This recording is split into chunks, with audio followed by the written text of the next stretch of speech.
Benetton had barely escaped a penalty that could have meant disqualification from the World Championship, and the end of the good work the team had been doing up to that point. However, despite having been acquitted regarding the electronic aids issue, the team was still dealing with an unresolved matter: the British Grand Prix penalty. Due to disobedience by Schumacher and the team, the German may be excluded from 2 Grand Prix. That would give Damon Hill the chance to catch up in this fight, Benetton. After appealing, they bought time, allowing Schumacher to race in the next German Grand Prix, the 9th World Championship round, and the Kaiser's opportunity to win before his home crowd. What they didn't realize was that, true to the season, Benetton would land in another big problem. This time, the team's new scandal involved Jos Verstappen, Michael Schumacher's teammate, who had rejoined Benetton a few rounds earlier. But for more than obvious reasons, everyone's eyes were on the local driver. He missed pole position for this Grand Prix, as Gerhard Berger from Ferrari and Gianna Alesi took the top qualifying spots. Additionally, Hill took 3rd from him, so Schumi would start 4th and have to fight to prevent his main rival from cutting into his points again. At that moment,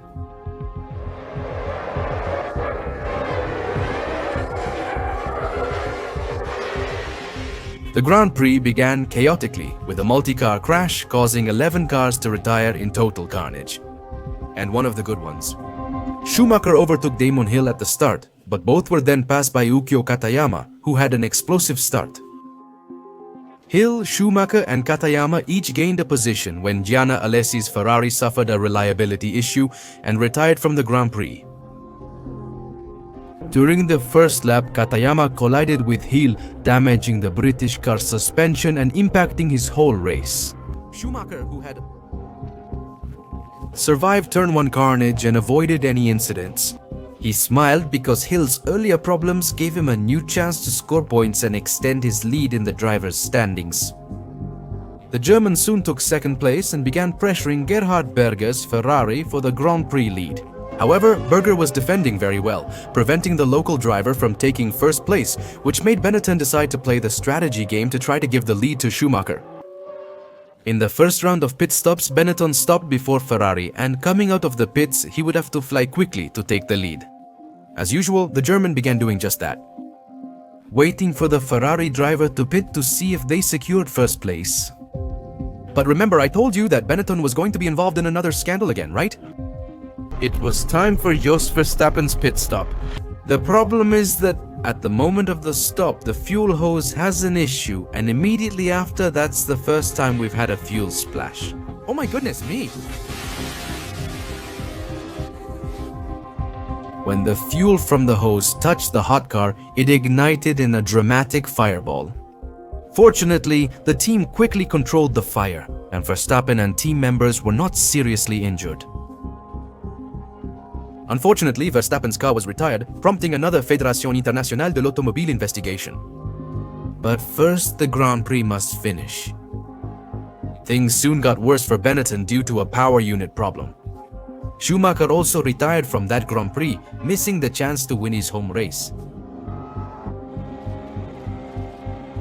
After the problem on the first lap, Gill was trying to recover in the race to at least finish in the points positions.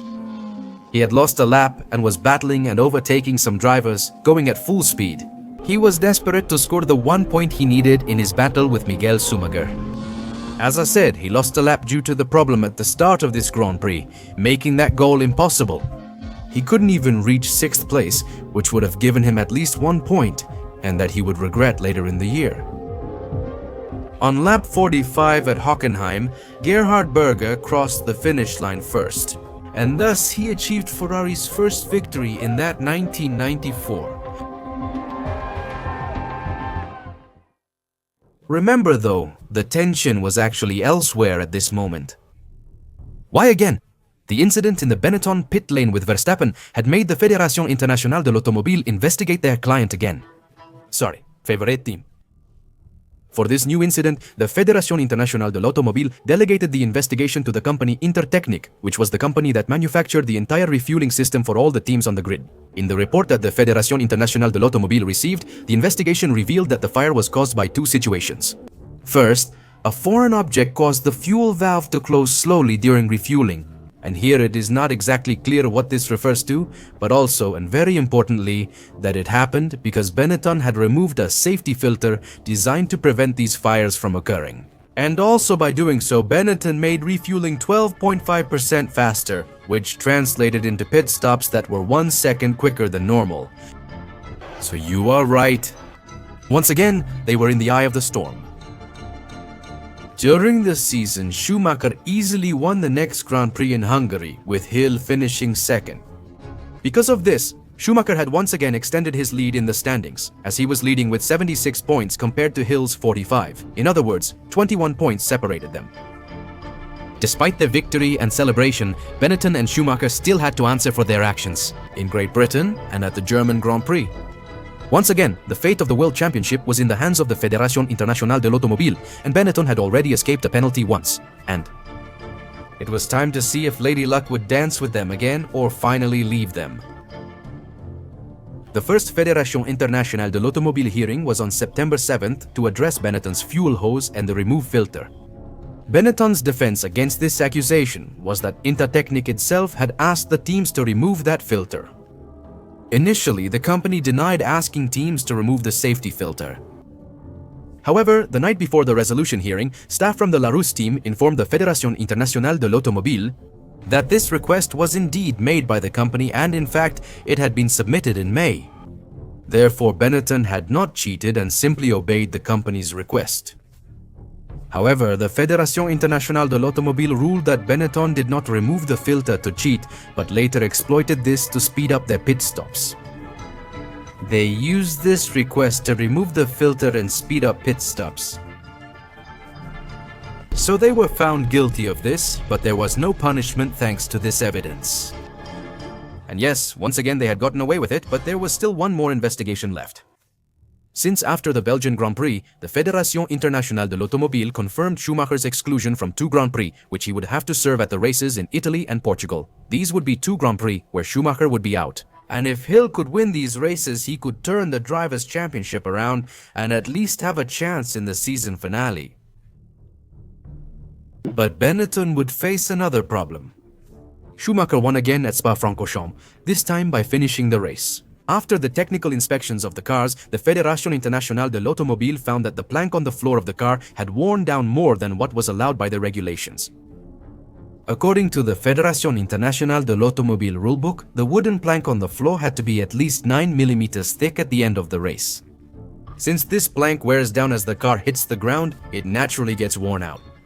But the wear on the plank couldn't be more than allowed, and Schumacher's plank measured 7.4 mm, which was well below the maximum allowed.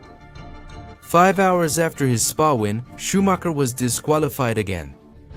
Benetton appealed, claiming the wear was from the German driver's spin.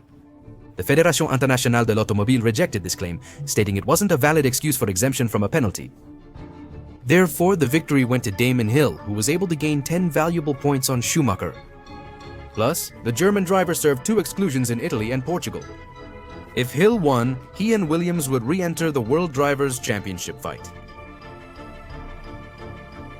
The Williams driver later won both the Italian and Portuguese Grand Prix. With just 3 races remaining in the World Championship, the German won by just 1 point. The first of the last 3 rounds was at Jerez de la Frontera, hosting the European Grand Prix. Schumacher would return from his exclusion determined to win, not wanting Gil to take a world championship he had dominated since the season's start. He would return in pole position, with Damon Hill and David Coulthard close behind, both hoping to beat him. It was still uncertain if Schumacher could keep Hill behind, or if Hill would overtake him and lead the Drivers' World Championship.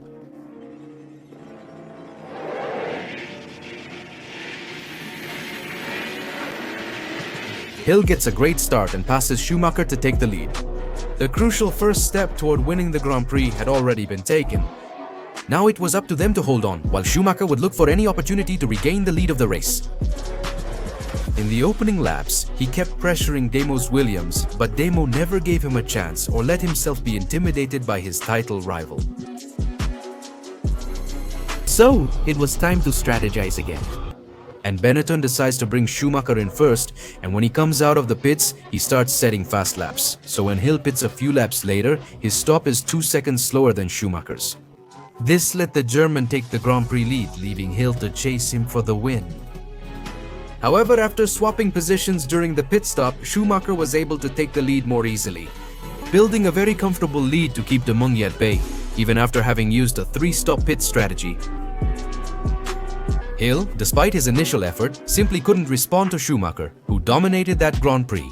When the checkered flag fell, Miguel won and extended his lead over Hill, so at the next Grand Prix in Japan, the German would have his first chance to win his first world title at the Suzuka circuit.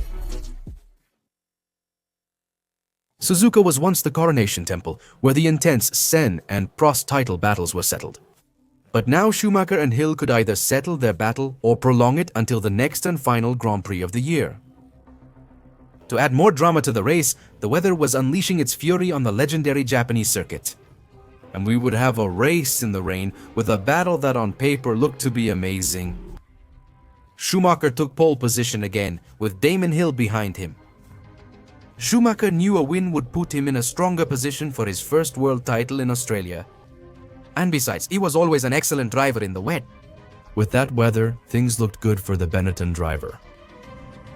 But Hill, being so close to achieving his dream, wasn't going to give up when he was so close to winning the World Championship.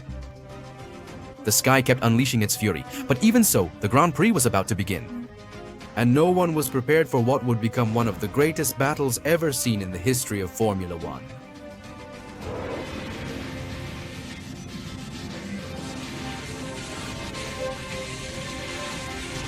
Schumacher gets off to a great start and immediately covers the inside, preventing Hill from attacking him, who had to defend against Hans-Gerolf Frenzen's attack. During these first laps, Hill would try to stay close to Schumacher, but that very start of the Grand Prix was turning out to be a real carnage. Johnny Herbert, Schumacher's Benetton teammate, he had a serious accident causing a safety car to appear in the race's first laps. Wouldn't things be better at the restart? Fittipaldi, Alboreto, and Martin Brundle would experience firsthand how treacherous the Suzuka circuit was. In fact, at a very serious moment. The accident with the British driver injured a track marshal who luckily only had minor injuries and survived the horrific event. But the accidents wouldn't stop there. With so many accidents, the race was becoming disastrous for many. The heavy rain that kept falling and the poor visibility led to the decision to temporarily stop the race with a red flag until conditions improved. At this particular moment, Schumacher was leading and Hill was in second place. When the Grand Prix restarted, these would be the drivers' starting positions. All race participants, seeing the terrible conditions, appealed to race control. Restart behind the safety car, and once safe, resume the race with a rolling start. But that would lead us to have a different race outcome. Since the Grand Prix was stopped with a red flag and set to restart behind the safety car, the race would be decided by segments. Look, this is going to be a bit complicated to explain, so pay attention. The regulations stated the race would last up to 2 hours, split into segments, the time before the red flag as the first segment and the time after as the second. That means the total times from the first segment would be added to those of the second segment, and that's how the results of the Grand Prix would be determined. The gaps established before the red flag and neutralization would be maintained. Schumacher led Damon Hill by 6.8 seconds. So, for the Williams driver to win, he needed a margin greater than that. In the second segment, Michael Schumacher's 6.8 second lead from the first segment, making this at this very moment turn into a race against the clock. And the Fédération Internationale de l'Automobile accepted the driver's request to restart behind the safety car, and after a while the Grand Prix was restarted. In these conditions, the cars went around behind the safety car for a few laps, and then it was time to resume the normal race pace. But from that restart, Hill would try not to let Schumacher get away from him at any moment, trying to stay in his slipstream, waiting for a chance on a track that didn't forgive mistakes. Neither put a tire off the track, but Schumacher had to pit soon after the race resumed, on lap 18, and by doing so, he would lose the position. With Damon Hill, he would stop on lap 25. And although he would come out behind Schumacher in the overall time calculation, Hill was the leader of the Grand Prix. As the laps passed, Schumacher overturned the deficit and gained a 4-second lead over Damon Hill. However, with 10 laps to go, a miracle would happen for the Williams team. Schumacher pits again for new tires as he exits. Now, the overall time deficit was about 15 seconds that he had to make up if he wanted to win this race. But with those new tires, the German was going to fly, and obviously, in 10 laps, he was more than capable of melting away the advantage. And of course, as soon as he came out of the pits, he was doing just that, cutting a monstrous amount of time, lap after lap.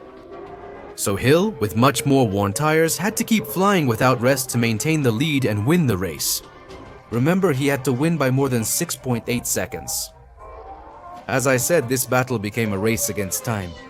With very little time left, Hill, seeing how Schumacher was gaining more than a second per lap, which pushed Hill to the limit, to the point that he was physically starting to get exhausted. But either he held on, or the World Championship would have very little chance in the last race of the year. And Hill didn't collapse. He held on, kept setting fast laps to maintain the lead, and drove incredibly, describing the experience as totally out of body. Lap after lap, the gap was shrinking, but by lap 50, Damon Hill had given it his all. The Grand Prix was over, but he had to wait to see how Schumacher would finish. And when he crossed the finish line, the difference was 10.1 seconds, which means that Hill won the Grand Prix by only 3.3 seconds. But more importantly, it meant that the championship would be decided in the last race, where the winner would take it all. Damon kept the dream alive with a champion's drive. Just 1 point separated the drivers before the final race in Australia, both chasing their dream: to get their name in the Formula One World Champions history book. Is it true 1994 didn't start in the best way? Zini Ratzenberger's death overshadowed the World Championship's first decision. In the final race of the year since the 1986 Australian Grand Prix, Hill wanted his first victory, but also to honor his teammate who had died tragically months before, and his team, which had to recover from the moral blow of the trials, the accusations, and everything related to the loss of the Brazilian icon. Schumacher, for his part, a man with an enormous ambition for success. He wanted his first championship and to bounce back after every loss that season. With the investigation into electronic aids, the disqualifications, the exclusions, despite everything, I still became the champion. It was time to close one of Formula One's darkest, most controversial seasons. But this season started with scandals, and I hope you didn't think the pace was going to slow down in this last race of the season.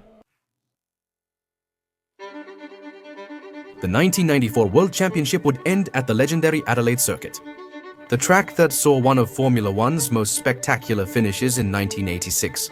And 8 years later, it gave us the chance to experience it all over again.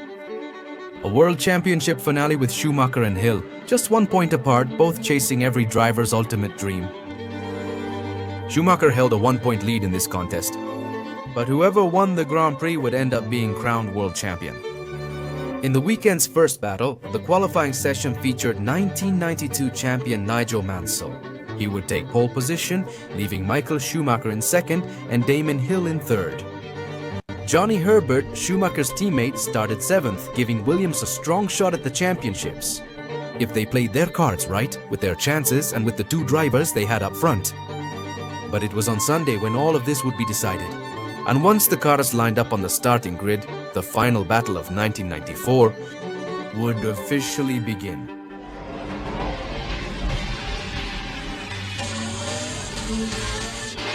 Mansell skids at the start and is overtaken by Miguel Schumacher in the first few meters and then lets Dempsey pass. Now, the duel was directly between the two, with no intermediary. During the first laps, Schumacher would try to keep Raya Hill behind, trying to build an advantage, as he used to do in previous races. But in that race, Damon was very consistent. In that race, you had to keep the pace without wearing out the tires too much to protect the strategy. And it was on this occasion that Hill didn't let Schumacher get away, clinging to his title chances with all his strength, not letting him breathe for a moment and not giving him a single chance to relax. In the opening laps of the German Grand Prix, Schumacher couldn't pull away, while Hill steadily closed the gap. waiting to attack and putting pressure on the German. After a few laps, it was time for both drivers to make their pit stops, and both would come in on the same lap, not wanting to give the other any space at all. Pit crews would need to be more precise than ever, because the battle had reached them. Benetton, as usual, makes a very fast and precise stop and protects their driver's lead. Hill had to keep doing the same job and wait for Schumacher to give him an opportunity to overtake him on the track, and that opportunity would come very soon. Hill gets close enough to Schumacher and starts looking for the space to overtake. But at first, the German gives it to him and Damon decides to be cautious. He was already there, under pressure, just waiting for the right opportunity and space. Schumacher had to deal not only with making sure he didn't give Hill any space, but also with overtaking all the back markers and not losing time in the maneuvers. His defense was very complicated, but he was executing it very well. But eventually, he would make a mistake in that defense. Lap 36 of the Grand World Championship arrived. Hill stayed relentless, and his chance finally came. In the Easter race corner, Schumacher goes wide after a mistake and Hill tries to pass on the inside. In an instant, the World Championship ends as it began.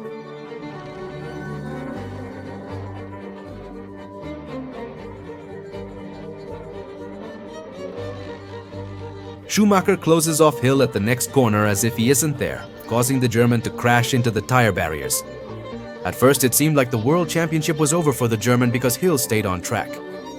But the thing is, the other car also had problems. Due to the crash, the left front suspension bar on Williams' car was completely broken and couldn't be repaired. So Damon Hill would end up retiring from the Grand Prix. Thanks to his 1-point lead, Schumacher automatically became the Formula One World Champion. Schumacher keeps going according to the plan.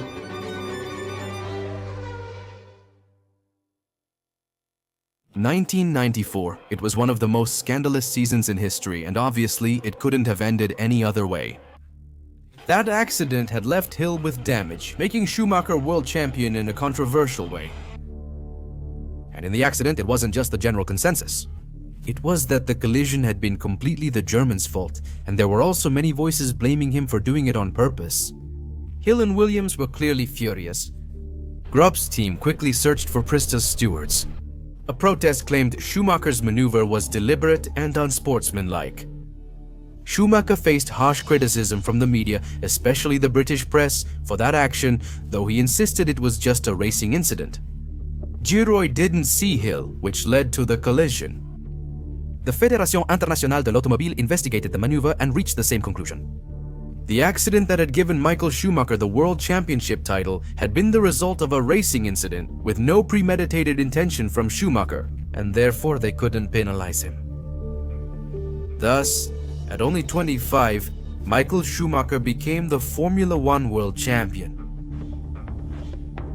Williams initially rejected the decision, and Patrick Head, the team principal at that time, even admitted that within his team, they were 100% sure that the accident had been foul play by Schumacher.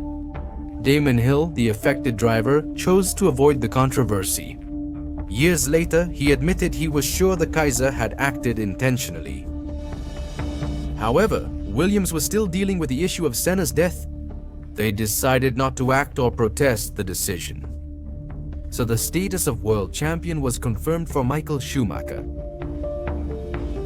With a double retirement, and given that none of the Germans' 1994 teammates were very competitive, along with Nigel Mansell's win at the Australian Grand Prix, Williams was the constructors' champion. But this last battle had consequences. So hard to overcome that Damon Hill and Schumacher clashed several times in the following years. Exchanged statements with Williams, completely certain they played dirty, with both drivers angry at each other. But in the end, you could say that fate was generous to both of them. Schumacher won in 1995, becoming a two-time Formula One world champion, and after deciding to sign with Ferrari in 1996. Life, his talent, and a great team behind him made him a 7-time Formula One world champion. As for Damon Hill, maybe he didn't have as much success as his rival, but he did get to experience what it's like to be a world champion. He was crowned in 1996, achieving what he had controversially lost in 1994, thus joining the select group of Formula One world champions.